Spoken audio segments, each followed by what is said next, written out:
não vai acontecer nada com o padre Júlio Lancelotti. Essa é a conclusão mais provável da última polêmica envolvendo essa figura tão controversa aqui de São Paulo. Eu vou resumir ela do seguinte modo, caso você ainda não esteja a par desse fato. No contexto ali da CPI que está sendo feita para investigar a atuação do padre Júlio no seu trabalho junto aos moradores de rua de São Paulo, foi feita uma denúncia. Essa denúncia que foi enviada para a perícia mostra as conversas de um rapaz que se apresenta tendo 16 anos e começa ali a conversar com o padre Júlio pelo Facebook e depois a conversa vai ali para o WhatsApp, num contexto meio erótico, naquele estilo de você já fez isso, você já experimentou aquilo, você gosta disso, etc, etc. E um clima muito vulgar que vai então desembocar num vídeo de uma pessoa que a perícia concluiu, que é o padre, e eu já vou falar mais disso, que é o padre Júlio Lancelotti, cometendo o pecado solitário numa chamada de vídeo que foi gravada, e do outro lado dessa chamada estava então o suposto rapaz de 16 anos. Todo esse material foi enviado para uma perícia que fez ali um laudo técnico e deu seu parecer concluindo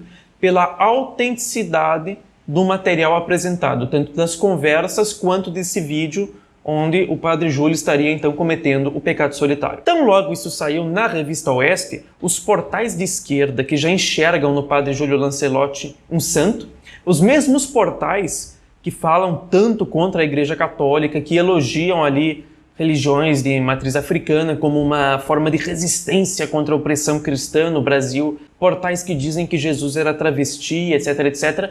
Esses portais imediatamente passam a apresentar o padre Júlio como um santo que é perseguido por amor à justiça. E a esquerda passou a utilizar uma tática que lembra um pouco a desinformácia feita pelos soviéticos e pelos agentes comunistas na época da Guerra Fria, ou seja, uma cortina de fumaça. A esquerda começou a impugnar a imparcialidade dos técnicos que emitiram o laudo, afirmando que a pessoa que está lá, que o vídeo é autêntico, e a pessoa que aparece no vídeo é o padre Júlio Lancelotti. Então se disse que os técnicos são de direita e, portanto, não seriam pessoas imparciais para analisar o caso. Aí já apareceram os peritos ligados direta ou indiretamente a movimentos de esquerda, alguns afirmando que o vídeo é falso, que é uma montagem, que teria sido feito com inteligência artificial, que poderia ter sido feito com inteligência artificial, ignorando que o vídeo e todo o material da denúncia remonta a 2019, afirmando que poderia ser uma montagem, que não podemos definir se exatamente aquele idoso que estava ali cometendo pecado solitário numa chamada de vídeo com um menor de idade seria o padre Júlio. Então se começou a fazer todo uma cortina de fumaça para questionar, ou pelo menos para plantar a dúvida a respeito do parecer que concluiu pela autenticidade do material apresentado para a denúncia. Eu acredito que esse trabalho de desinformação que a mídia de esquerda sabe fazer muito bem, porque é a tarefa deles, é a vocação deles, é o trabalho deles. Então eles sabem fazer uma cortina de fumaça, sabem tirar a atenção do ponto principal, sabem desviar da raiz do problema. É a tática mais habitual, eles estão no seu próprio terreno. Eu particularmente acredito que isso vai ser suficiente para que a própria denúncia acabe engavetada, ou mesmo se isso se tornar aí uma investigação um pouco mais séria em relação ao padre Júlio, isso acabe depois sendo declarado inconclusivo. Eu acho que a palavra que vamos usar é inconclusivo. Se isso tudo diz respeito à justiça civil, ao direito civil, o que nós podemos pensar do âmbito do direito canônico, direito eclesiástico, envolvendo a figura tão controversa do padre Júlio Lancelotti? Uma reflexão que se impõe para nós é a seguinte: esse não é o primeiro, nem o segundo, nem o terceiro escândalo envolvendo o padre Júlio Lancelotti. E aqui nós estamos falando de um escândalo que ainda, eu acredito que vai ser declarado inconclusivo, etc, etc. Eu acho que vão questionar muito a perícia até convencer a maior parte das pessoas que, no mínimo, é inconclusivo, poderia ser uma montagem. Então vamos esquecer esse escândalo aí envolvendo esse suposto vídeo. A Arquidiocese de São Paulo não emite sanções quando o padre Júlio Lancelotti participa de um documentário organizado por ativistas trans, que inclusive receberam dinheiro público para gravar o seu documentário. E o padre Júlio Lancelotti é o narrador deste documentário, que afirma que Santa Marina era uma pessoa trans. Ele dá toda uma argumentação para mostrar que Santa Marina era uma mulher que se identificava como homem. E eu, inclusive, na época que isso saiu ao público, eu fiz um vídeo contando a história de Santa Marina, que é uma santa do Oriente, aqui quase ninguém conhece, e mostrando o que tem de polêmico com essa figura que, o Lancelot, vai ser interpretado como uma figura que serve hoje como, entre aspas, padroeira de um ativismo transexual.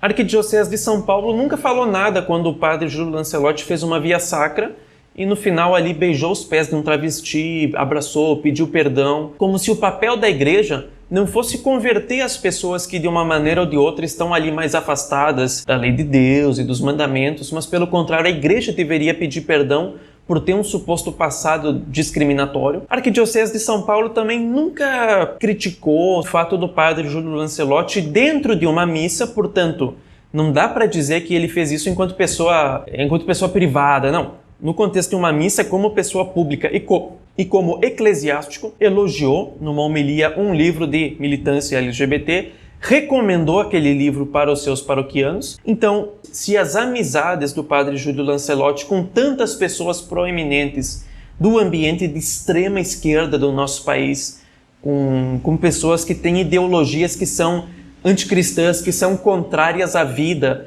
desde a sua concepção até o seu término natural, pessoas que são contrárias à instituição da família no conceito que a igreja sempre ensinou e que procuram criar, construir novos modelos familiares, às vezes baseados em poliamor ou outras ideologias modernas. Então, ninguém venha me dizer que o padre Júlio Lancelot vai abraçar e procurar converter essas pessoas, porque ele não faz isso no dia a dia.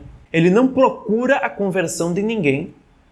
Nós que estamos morando em São Paulo, nós podemos ver com os nossos próprios olhos como que esse trabalho que ele faz tem o lado de dar alimento, mas muitas vezes é simplesmente um alimento onde não há um ensinamento, um convite à conversão, um convite à mudança de vida e também um convite para que a pessoa que está numa situação de rua saia ali das drogas, do álcool, né, que procure se reabilitar e aprender uma profissão para realmente ser uma pessoa livre, porque quem é usuário de drogas é escravo da droga, escravo do traficante, escravo dos próprios vícios. A pessoa que sai disso e começa a ter um trabalho, ter um emprego, ela vai se tornando o quê? Dona da sua própria vida.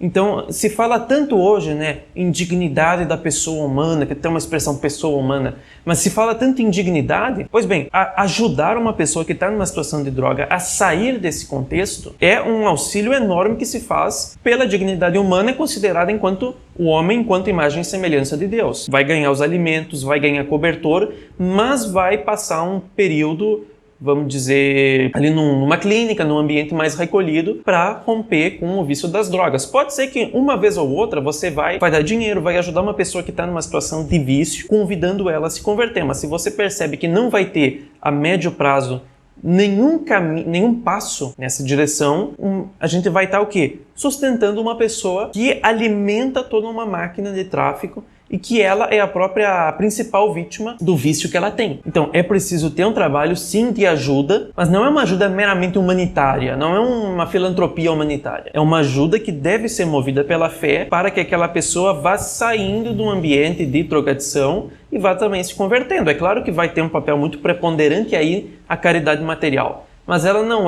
não pode ser o único e não pode ser o mais importante. Qualquer santo, você pega São Vicente de Paulo, os santos que tanto fizeram pelos pobres, eles sempre davam caridade material e auxílio espiritual. E nós não vemos auxílio espiritual. Nós vemos uma alimentação do vício, uma cumplicidade. Nós não estamos vendo nenhuma mudança, nenhuma melhora espiritual da parte de qualquer pessoa que receba alimentos, de orientações do padre Júlio Lancelot. Eu estou dizendo isso para que os senhores desanimem quando a Arquidiocese de São Paulo, que é o que eu acredito que vai fazer, prestar uma homenagem ao padre Júlio por ser perseguido por amor à justiça, por ser caluniado por ajudar os pobres, porque é isso que eu acredito que vai acontecer em médio prazo, eu acredito que ainda esse ano, depois que esse caso for abafado. Eu não estou dizendo isso para desanimar vocês, eu sei que tem leigos, por exemplo, lá o advogado William Lago, que já protocolou um pedido à Arquidiocese de São Paulo que excomungue o padre Júlio Lancelot, mas eu não tenho fé nenhuma que isso vai acontecer. Eu quero dizer o seguinte, para você não desanimar quando não só o padre Júlio não for excomungado, mas provavelmente for homenageado. Porque a nossa fé não está baseada em homens não está baseada em clérigos, não está baseada em nenhum bispo da teologia da libertação, ninguém do clero da igreja moderna, mas está baseada naquilo que nosso Senhor Jesus Cristo ensinou.